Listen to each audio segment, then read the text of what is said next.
এই beauty parlour কে দিয়েছে? Beauty parlour আছে না নাই?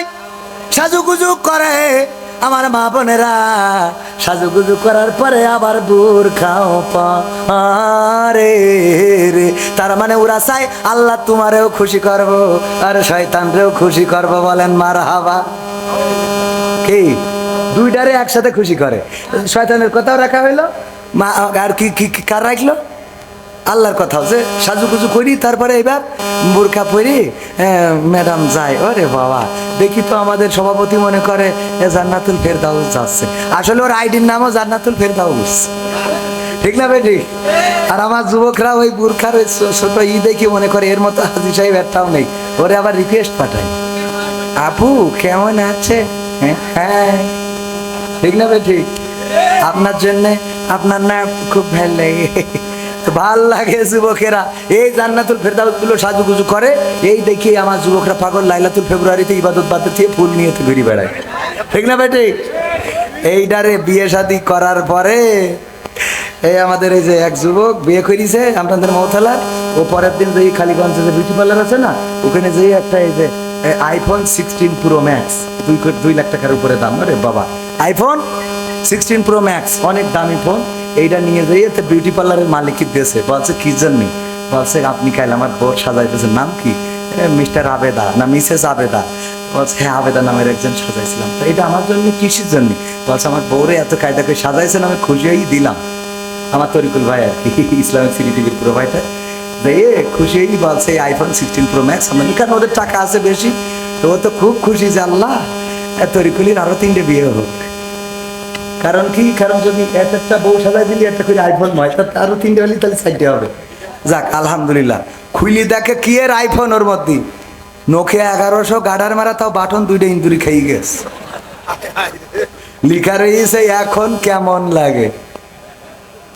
মানে বুঝতে পারিছেন? মানে আগের রাতি যেটা সাজাইতেছে আমার এই তরিকুল ভাই তো ঘুমটা উঁচু করি মনে করছে পরিমণির খালাইতে বোন, সকালবেলা ওয়াশরুমতে বেরোয় দেখে আল্লাহ এ তো নোকিয়া 1100 গাডার মারা বাটনেও কাজ করছেন। কথা কি বোঝা গেছে? এত সাজে আমার যুবকরা পাগল হয়ে যায়। আবেদা তোরে ছাড়াবা আসবো না রে। এবার বিয়ে করার পরে এক গোসলে যখন মেকআপ ধুয়ে যায়, তখন এবার ওই যে গান গায়, আমি পারি না আর পারি না, আমি কেন মরি না, আজরাইল কি চিনে না আমারে গো, আমি পারি না আর পারি না, তোমার কোনো দোষ নেই, বিউটি পার্লারের দোষ আর আমার ছিল ভুল, পায়ের পাতা না দেখে জীবনে করেছি বড় ভুল, আমারই তো ভুল। কি না দেখে? পায়ের পাতা। কারণ এনে তো মাল মাখায় না, মাখায় মুখ। এই জন্যই মুখ দেখার আগে আগে পাত দিকে তাকায় দেখবেন যে নেটওয়ার্কে টাওয়ার পাচ্ছে কিনা। কথা মনে থাকবে? আর মা বোনেরা আপনারা বোঝেন, ফাঁস করে দিয়ে গেলাম। এরপরে গেল এই কথা, আল্লাহর নবী মেরাজ থেকে এসে বললেন, ওগো নারীরা তোমরা বেশি বেশি সাদাকা করো, কারণ অধিকাংশ নারীরা দেখলাম জাহান্নামী। আল্লাহর নবীকে প্রশ্ন করা হলো, ওগো বিশ্ব নবী নারীরা কেন বেশি জাহান্নামী? আল্লাহর নবী বললেন 2টা কারণে বেশি জাহান্নামী। কারণ কয়টা? একটা জমি পাইছি সঙ্গীতা মোড়ের পাশে, তাই একটা জমি কিনেছি 5 শতক, চলো আজকে রেজিস্ট্রি। তা বলছে আব্বাকে বাড়িতে গরুটা এনে দিলাম বলে এত দূর হয়ে গেছে আব্বাদের বাড়িতে। এরপরে ওখানে একটা 5তলা বিল্ডিং হাঁটাইছে সভাপতি সাহেব জনাব শেখ জাহাঙ্গীর আলম, আপনি তো শেখ পরিবারের লোক, তো কথা তো সব আপনার বিরুদ্ধে চলে গেল। কি করবো? আপনি আগে তো তাড়াতাড়ি শেখ হাসিনার কথা না করতেন। না না না, আমরা না না, আপনার সামনের পর বসে আমি শেখ হাসিনার স্বৈরাচার বলতে পারিনি। ও যে ফ্যাসিস্ট সরকার, এটা না। হ্যাঁ না, ওনার সামনে বসে আমি শেখ হাসিনা স্বৈরাচার ফ্যাসিস্ট সে মিথ্যাবাদী এগুলো বলা ঠিক না। হ্যাঁ তো এখন জাহাঙ্গীর আলম ভাই ওখানে কয়তলা বাড়ি করিস? বলছে চলো আজকে ফিতে কেটে উদ্বোধন, সব গোছাইনো শেষ, তুমি ফিতে কেটে দেবা। যাওয়ার সময় মোড়ের মাথায় দাঁড়ায় বলছে আব্বা বাড়িতে গরুটা আনিলাম বলে এত দূর করতে পারিস। এরপরে একটা গাড়ি কিনেছে প্রিমিয়াম 35 লাখ টাকা দিয়ে, ওটা কিনে বলছে যে ওটো একটু গাড়িটাই তোমার একটু কালীগঞ্জটা ঘুরাই দেখাবো, আগে তুমি ওঠো ওই সিটি, তারপরে অন্য লোক উঠবে। গাড়ির দরজা খুলেই উকি দিয়ে বল, আব্বাকে বাড়িতে গায়ে গরুটা না আনলে অত দূর হইতো না। ঠিক না ভাই? ঠিক। এরপরে আমার ধারণা হইলো যদি জান্নাতের সিঁড়িতে দেখা হয় তাও ধাক্কাতে বলবে, আব্বাকে বাড়িতে গায়ে গরুটা এনে দিলাম বুঝলে আজকে জান্নাতে। ঠিক না ভাই? ঠিক। ওই গায়ে গরু আর মরল না, মানে ও পারে যেও মারবে না। ওই জান্নাতে গল্প করতে করতে কখন বলবে যে ফল খাচ্ছা, আব্বাকে বাড়িতে গায়ে গরুটা আনিলাম বুঝলে। তা না হলে এত স্বাদের ফল তোমার খাতিতে না। আর এই উনি যত গরু কিনেছে ওর দুধ হয় না, বাছুর হয়, তাও নর্মাল। হ্যাঁ, উনার ভাইরা ভালো না, সিয়ারা ভালো না, দেখতে টেনে, মার কথা ভালো না, ব্যবহার ভালো না, আর শাশুড়ির মুখ দিয়ে ওরে বাবা মানে মধুচরি বড় কথা কয় না। এরাম নারী আছে না নাই? স্বামীর প্রতি অকৃতজ্ঞ। এক হুজুর বলছে, ভাই আমি একটা বুদ্ধি করলাম। কি? আমি বুদ্ধি করি, আমার বোর যাই কিনে দিও পছন্দ হয় না, খালি মানসিকতা পছন্দ হয়। কয় দেখো ওদের মোটরসাইকেলটা কত সুন্দর, দেখো ওই বাড়ির কালারটা কত সুন্দর, দেখো ওর শাড়িটা কত সুন্দর। তো আমি বুদ্ধি করি, সাতক্ষীরাতে একটা গাড়ি, ওই আমার তরিকুল ভাই আর কি, সাতক্ষীরাতে সুন্দর করে একটা শাড়ি কিনেছে, অনেক চাকচামকপূর্ণ রং, খুব দাম দিয়ে, 15-20 হাজার টাকা, ওনার কাছে কিছু না। তো ওইটা কিনেছে, কিনে নিয়েছে, ডাইনিং টেবিলের পর রেখে স্ত্রী বলছে খাতি দাও। স্ত্রী খাতি দিচ্ছে, আর ওই 800 খালি শাড়ির দিকেই চোখ যাচ্ছে, মানে ওদের তো চোখ বোঝেনি। যদি কোনো বাড়ি কিছু হয় সত্য ভিতরে থেকে তাকাই দেখ কি চলি। এ শুনেছিস কি? ওই আল্লাহ শুনিস না এখনো? ওরে আল্লাহ, সে কি ঘটনা, কি ঘটনা! আল্লাহ ওই শেখ জাহাঙ্গীরের সে মাহফিলিগুলো জুতো চুলিয়ে গেল, মানে উপস্থাপনা এমন কাজ আছে মনে হচ্ছে যে ওখানে বাস পড়িয়েছে। ঠিক না বেটি? তো যাই হোক, ওইগুলো এখন শাড়ির দিকে এক ফাঁকে জিজ্ঞেস করে বসলো, মিস্টার তরিকুল সাহেব শাড়িটা কার? তো বলছে এটা কবির বিন সামাদ কিনেছে ওর বোর জন্য। দেখো দিন কত সুন্দর কালার, রং কত সুন্দর, সুতো কত সুন্দর, আর তুমি যেখানে তাকে পরা যায়। আমি বলি তোমার সংসার করছি, অন্য লোক হলি লাতি চাটা বাড়ি চলে যাই কান্নার মতো। হ্যাঁ, তো বলছে শাড়ি কি তোমার পছন্দ হয়েছে? হবে না কেন? শাড়ির কালার কত সুন্দর, রং কত সুন্দর, পাড় কত সুন্দর, সুতো কত সুন্দর, আর আল্লাহ তোমার দুটো চোখ দিনই মার্বেল দিয়েছে, তোমার তো পছন্দ ভালো না। তরিকুল ভাই মনে মনে কয়, পছন্দ ভালো হলে কি তোর নিয়ে সংসার করবি? হ্যাঁ, তো তোর নিয়ে আমি তো অন্য পরিবহনের খালায় তো পুন ধরে নিয়ে আসতাম। তো যাই হোক, বলছে শাড়ি যদি তোমার পছন্দ হয় তুমি নাও, কবির বিন সামাদ তো জামাতের লোক, আমিও তো ওই ক্লাসের লোক, অসুবিধা নেই, লাইন করি নোয়ানে। শাড়ি নিয়ে খুব আনন্দ। রাত্রি শোয়ার সময় তরিকুল ভাই জিজ্ঞেস করছে, ভাই না স্ত্রী শাড়ি কি তোমার পছন্দ হয়েছে? বলছে হবে না, তুমি জীবনে যা কিনেছ একটাও ভালো জিনিস কিনেছ, বিয়ের পর থেকে শুরু করে আজ পর্যন্ত একটা ভালো জিনিস পাইনি, আজকেই একটা শাড়ি পাইছি যেটা মনের মতো, তাও কবির বিন সামাদ, সে তার বোর জন্য কিনেছে, ওর পছন্দ আছে। তো বলছে, স্ত্রী একটা সত্যি কথা বলি, হায়াত মৌতের কথা বলা যায় না, দুনিয়ায় বেঁচে থাকলে জীবন, না থাকলে মরণ। আজকে যদি ঘুম ভাঙে সকাল, না ভাঙলে কি পরকাল। তো আমি সত্যি কথা বলতে তোমার ভালোবাসি, আমি নিজে পছন্দ করি, সাতক্ষীরাতে আমি তোমার জন্য দামি শাড়িটা কিনে আনিছি। তা বলছে সত্যি তুমি কিনেছ? বলছে আমি কিনেছি তোমার জন্য ভালোবাসি। বলছে তাহলে এর রং থাকবে না, তাহলে এর আচ্ছা ওর কি খুশি করা সম্ভব? আল্লাহর নবী বললেন, অধিকাংশ নারীরা জাহান্নামী। অপরাধের মধ্যে 1 নম্বর কারণ হলো তারা স্বামীদের প্রতি অকৃতজ্ঞ থাকে, স্বামীদের প্রতি কৃতজ্ঞতা পোষণ করে না। স্বামীরা জানে পছন্দ হয় না। আমার সেনাবাহিনী রিটায়ার্ড পারসন শেখ জাহাঙ্গীর গেছে বাজার করার জন্য কালীগঞ্জে, সম্মানিত মানুষ, ওল একটা ছিল 1 সপ্তাহ ধরে বিক্রি হয় নাই, শুটকো আরো ছোট হয়ে গেছে। দোকানদার বলতেছে, এই যে সেনাবাহিনীর ভাইজান আপনার জন্য একটা ওল আজ 1 সপ্তাহ ধরে রেখে দিস। আসলে কি রেখে দেয় না, বিক্রি হয়নি। আমরা হুজুররা গেলে আমাদেরও বিপদ, ভাই আপনার জন্য এই মাছটা রেখে দিছি, মানে যেই মাছটা বিক্রি হয়নি, পচা নরম হয়ে গিয়ে চুলচুল করতে, ওই মাছটা আমাকে জন্য রেখে দেয়। ভাই হুজুর আমার দাম কত? ভাই দাম জিজ্ঞেস করবেন না হুজুর, আপনি দাম জিজ্ঞেস করছেন, আমার কাছে প্যাকেটটা ফাঁক করেন, আমি ঢুকাই দিচ্ছি। ভাই একটু দেখি মাছটা ঠিক আছে। আপনি কি বলছেন? আপনি মাছ টিপে দেখতে পাবেন আপনার, এরম আছে না নাই? আপনি গোশ কিনতে যাবেন, দেখবেন যে ভাই 2 কেজি গোশ দেন, আচ্ছা দাঁড়ায় ভাই একটু হাড় কমে। হুজুর আপনি দাঁড়ায় থাকেন, কোনো কথা বলবেন না, আমি দিচ্ছি, আপনি কালকে এসে আমার খোঁজ করবেন, ঠিক না? বে ঠিক। যদি বলতে ভাই ওইটা ভাই ভাই এটা হুজুর আপনার বলিস না, আপনি দাঁড়ায় থাকেন, আপনি হুজুর না। আপনার সাথে আমি যদি 2 নম্বরই করি, আল্লাহ তো জাহান্নামও জায়গা দেবে না। ওই বইলে 2 কেজি গোশের মধ্যে 1.5 কেজি দেবে। এবার বাড়ি নিয়ে যাই বোর কাছে খাও কুপান, এমনি তো রাত্রি বাড়ি থাকতে পারি না, আরো গোসা শান্তিং আছে না নাই। এবার পরের দিন যাই বলি, ভাই আপনি কি আমার সংসারটা টিকা দিচ্ছেন না আমাকে সারাসারি করাই দিচ্ছে? বলছে বলিলাম না যে আপনি কাইলে এসে খুঁজবেন। শয়তান এই আছে না নাই? ভাইয়েরা আমার, এই যে অবস্থা আমাদের তো দোষ না। বাজারে গেলে অনেক কিছু আছে, অনেকেই সম্মানিত মানুষ বলে প্যাকেটে জোর করে ঢুকাই দেয়, কিছু করার নাই। ওইগুলো আনার পরে স্ত্রী খুশি হয় না। এই ওল এনেছো, ওল আবার মাঝে মাঝে এমন কচু দেয় বাজারে, তো ভাই গালছিল কই নাকি, কয় আপনি নিয়ে যান কাঁচা চাওয়াই খাবেন। এবার বাড়ি এনে সেই কচু দিয়ে ইলিশ মাছ রেখে দিয়েছে। কচু খাওয়া কি, ইলিশ মাছ গালে দিনও গালছিল, ঠিক না ভাই? ঠিক। স্ত্রী কড়াই এনে সামনে ধরি, কয় নিয়ে তুই খাবি, তারপরে এখান থেকে উঠবি। হ্যাঁ হুজুর মানুষ না, চুপ করি খাও আর কি করবা, খায় আর কয় না খুব সুন্দর হয়ে গেছে। কিছু করার রাত্রি বাড়ি থাকতে পারেন না তো, এই কোয়া ছাড়া উপায় আছে? আর এই সব বিপদে আমাদের ফেলে, ঠিক বলতে। যাই হোক মা বোনেরা, এই কথাগুলো বললাম কেন? স্বামীর প্রতি সন্তুষ্ট থাকবেন। সারা দিন পরিশ্রম করে, মাথার ঘাম পায়ে ফেলে, সেনাবাহিনীর চাকরি করেছে স্ত্রী পরিবারকে সুখে রাখার জন্য। হয়তো যেটা কিনেছে উনার পছন্দ এটা ছিল, আপনার হয়তো পছন্দ হয় নাই, তারপরেও আপনি সেটাকে আনন্দে সানন্দে গ্রহণ করেন, এটাই হলো আল্লাহর খুশির। বলেন সুবহানাল্লাহ। 2 নম্বর অপরাধ, 2 নম্বর অপরাধ, 1 নম্বর হলো স্বামীর নাশুকরি করে, আর 2 নম্বর অপরাধ হলো তারা বেশি বেশি অভিশাপ দেয়। কি সাপ? কি সাপ? ধুড়া সাপ, জাত সাপ, কালার সাপ, গোকরা সাপ, এই সাপ না, কি সাপ? কিছু হলেই কয় আল্লাহ তোর মরণ করে না কেন? হ্যাঁ বলে না, আমার ভাই খুব বলে রে আল্লাহ। আপনারও বলে যে কোট গায়ে দিয়েছেন না বলে রাখে, ও কোট তো এই আমলের কোট না, ও তো পরকালের কোট, ঠিক না বেটে?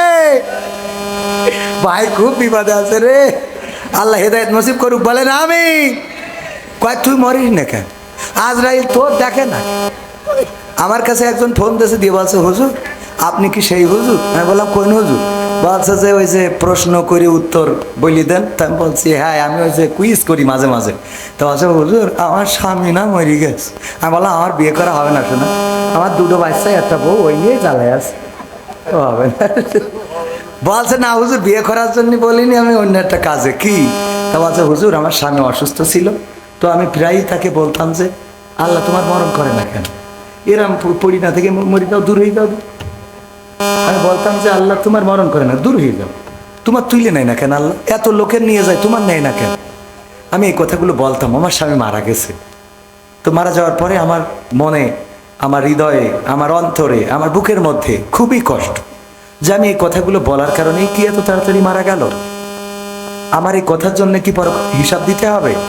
এই কথার কারণে কি এই ব্যক্তি এই পৃথিবী তাকে ছাড়তে হলো?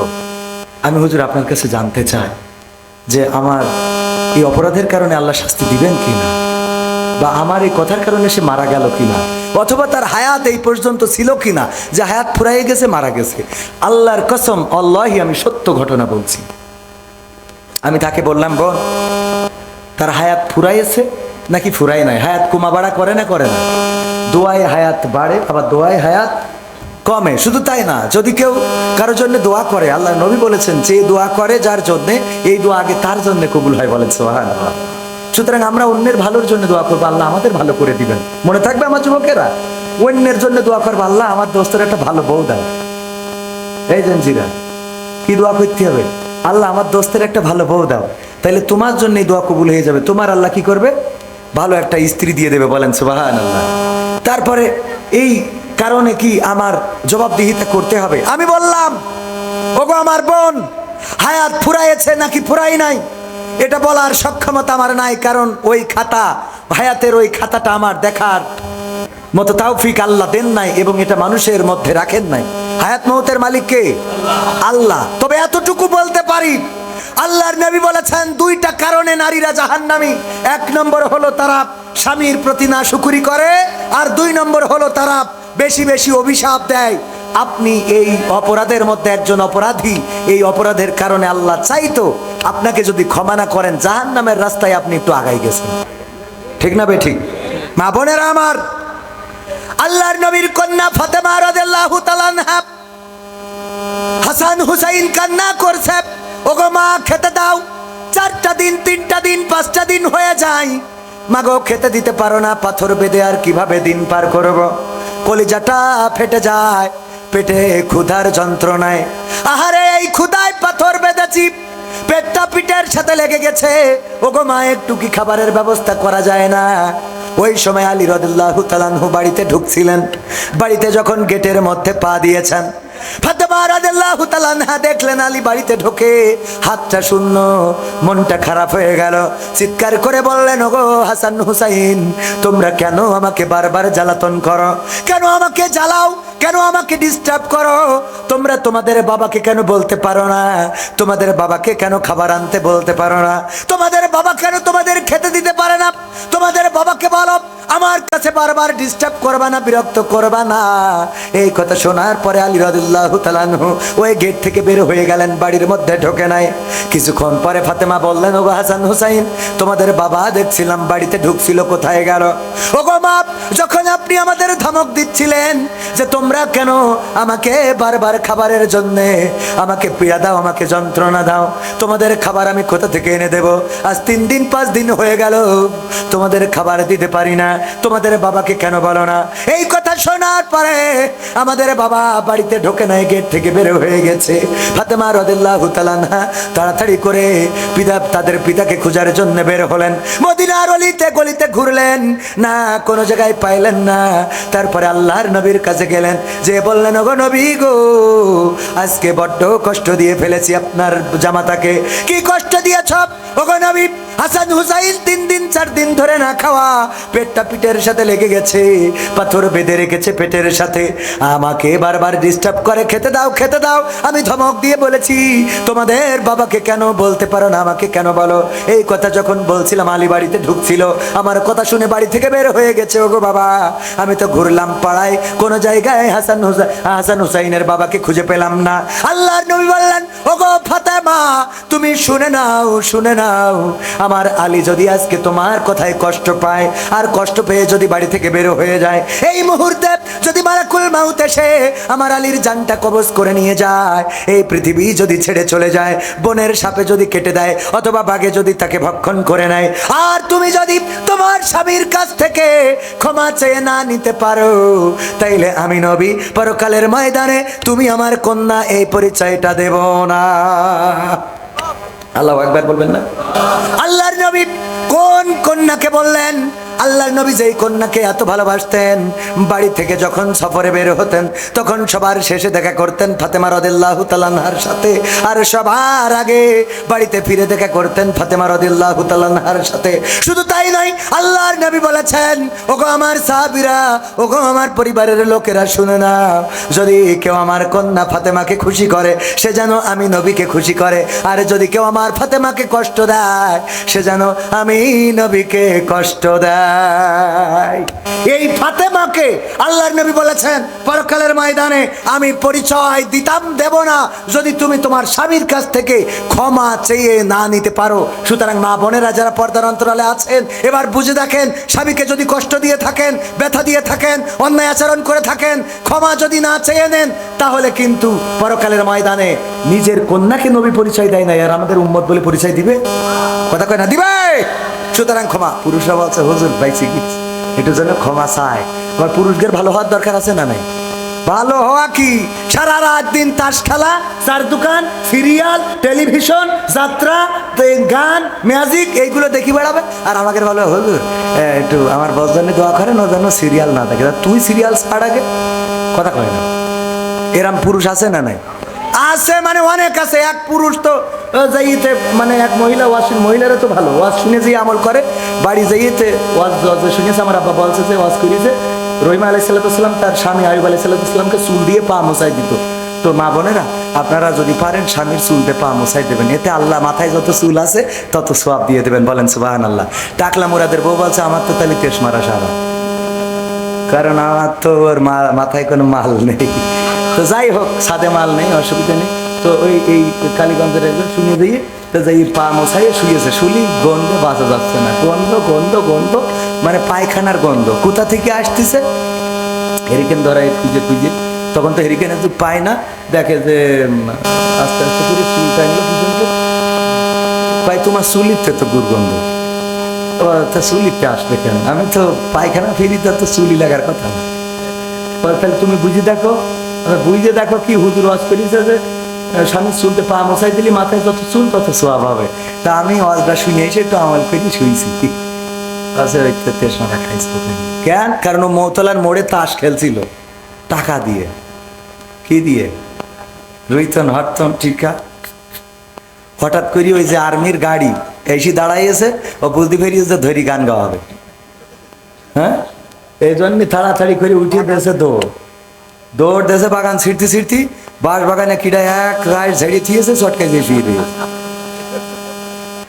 আর ওই রাতে যাইয়ে কি পা মশাই দিয়েছে। পরের দিন আমার আব্বা বলছে ওয়াজ করি যখন ফিরে যাচ্ছে, তখন মহিলারা পর্দার অন্তরালতে ডেকে বলছে, হুজুর শোনেন, ওয়াজ তো করি দিলেন যে স্বামীদের চুলতে পা মশাই দিয়েতে শোভা, তাই একটু সামনে যারা থাকে ওকে বলবেন যে যেন কলেরতে পাটা ধুইয়েতে শো, তা না হলে তার রাত্রি ঘুমাইনো হয় না। তা আপনারা একটু পাটা ধুয়ে শোন। এরকম পুরুষ আছে না? নাই আছে। মানে কি, আমাদের কলেজের এক টিচার বলতেছে যে ওর এক চাচা সমবয়সী বিয়ে করেছে, বিয়ে দিয়েছে, দেওয়ার পরে ওর মনে দুঃখ হইলো, বিয়ে 2-3 মাস পার হয়ে গেছে, কিন্তু স্ত্রী কোনোদিন ওর ঠোঁটে কিস করতে দিনি। এটা তো খারাপ কিছু না রে পাগল। বিয়ের পরে কিস করেন, যা করেন সব সোয়াবের কাজ, বলেন সুবহানাল্লাহ। আর বিয়ের আগে করলি বাটাম, কি টাম? হ্যাঁ, মনে থাকে যেন কি টাম? হ্যাঁ, তো এখন বিয়ের পরে কি সোয়া? বিয়ের পরে না, এইসব না করলি বাটাম।